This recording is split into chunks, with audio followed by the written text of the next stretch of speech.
Welcome to the weekend edition of the Fast Five by Fear and Greed. I'm Michael Thompson, and hello, Sean Aylmer. Hello, Michael. Sean, on weekdays, of course, it's all about the Fast Five, the top 5 business stories in 5 minutes. On the weekend, we still keep it to 5 minutes. It wouldn't be the Fast Five if we didn't, but we're going to pick out the biggest story of the week, our favourite story, the sleeper story, which is the one that's trying to fly under the radar a little bit, and the most remarkable story as well.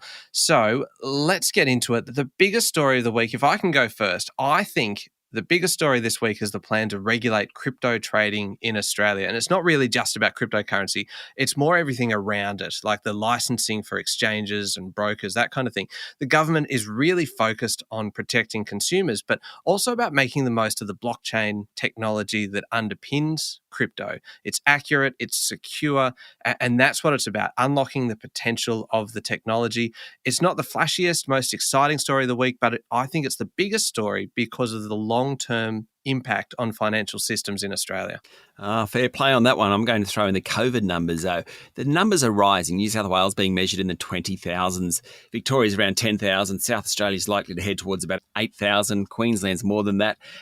60% of infections are the latest variant of Omicron, while 39% are the original Omicron variant. It's the biggest story because Australia is now living with COVID. We have this big boom in numbers, but we're not scared of it anymore. We're not shutting down. We're not putting into place restrictions. I mean, South Australia has this week on elective surgery, but otherwise we are learning to live with COVID. And I think this week really marked that point where case numbers are exploding, but life goes on. Yeah, absolutely. It is a big story. What do you think was the most remarkable story of the week? Oh, I think what was going on in the casino sector, the gaming sector, is quite incredible. Crown Resorts has escaped having the licence for its Perth casino cancelled, but faces heavy oversight and tougher penalties for legal breaches after the Western Australian Royal Commission found it was unfit to operate the business, basically the same type of founding as Crown in Melbourne had late last year. The Star hasn't missed out either. There's an inquiry going on into whether it's fit to hold a gaming licence in New South Wales. This week it was revealed that the casino group knew it was dealing with an individual linked to triad groups. It knew about it for 3 months before doing anything about it. We also found out that the Star Entertainment Group's Sydney casino gave a known high roller who's being investigated by the tax office a $5 million credit in exchange for a blank cheque. Also, the group disguised as hotel expenses some $900 million in transactions linked to Chinese high rollers to help them circumvent rules and access cash to gamble. Remarkable story, Michael. It just doesn't stop that sector. You know what, Sean? I'm not even going to nominate a most remarkable story of the week because it is very, very hard to go past all of that. It just kept on giving. Every day there was something new.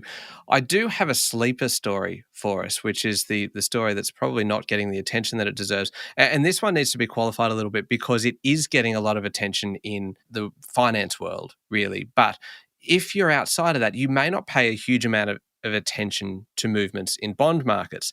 But those movements have the potential to really, really hit your super fund. Sean, bond markets are more sensitive to interest rate changes, and the main global index used to measure the performance of bonds has fallen 11% from its high a year ago. It's the biggest drop in at least 3 decades, but it really matters to everyone outside of finance as well because we all pretty much hold bonds in our super, and an average drop of 11% is a massive whack. So it's a sleeper story because a lot of people may not pay a huge amount of attention to it, but you would notice a dip like that in your super.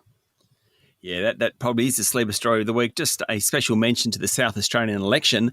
Labor defeated the sitting coalition government in the state election. Former Premier Stephen Marshall resigned.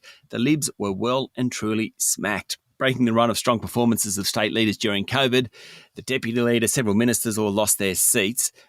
Why I'm calling that a sleeper story is because everyone in Canberra will be watching that election. Now, most of us, it's just South Australia's a smaller state. We didn't pay much attention to it. That's the first time that an incumbent government has lost during COVID. Everyone in Canberra who face voters in the next couple of months will be worried about that result. All right, favourite story of the week, Sean. I reckon there's a fair chance we will both land on the same story. So I'm going to nominate the list of Australia's richest 250 people. This was running in the Australian newspaper. The stats are just incredible. 131 billionaires on the list. Across the 250 people, the average wealth is more than $2 billion. Property is the main source of wealth, but considering commodity prices, it's not really a surprise that Gina Rinehart and Andrew Forrest are numbers 1 and 2, with around $32 billion each. But the thing that I love most about this story, Sean, is the fact that it's not just old money. There are a lot of people making their fortunes from technology, like the founders of Canva with $16 billion, or Sam Prince, who started the Mexican restaurant chain Zambrero. He's one of 29 new names on the list this year, which I just think is incredible. The fact that there's 29 people who weren't on the list last year, they're on it this year. It just gives us hope that we too may one day end up on this list. Perhaps. I'm dreaming. Yep, my favourite story too. Couldn't agree more. All right, wonderful. There we go. 5 minutes from pretty much everything you need to know in the world of business. Thank you very much, Sean. Thank you, Michael. We'll be back on Monday morning with the top 5 business stories in 5 minutes. I'm Michael Thompson, and this is the Fast 5 by Fear and Greed.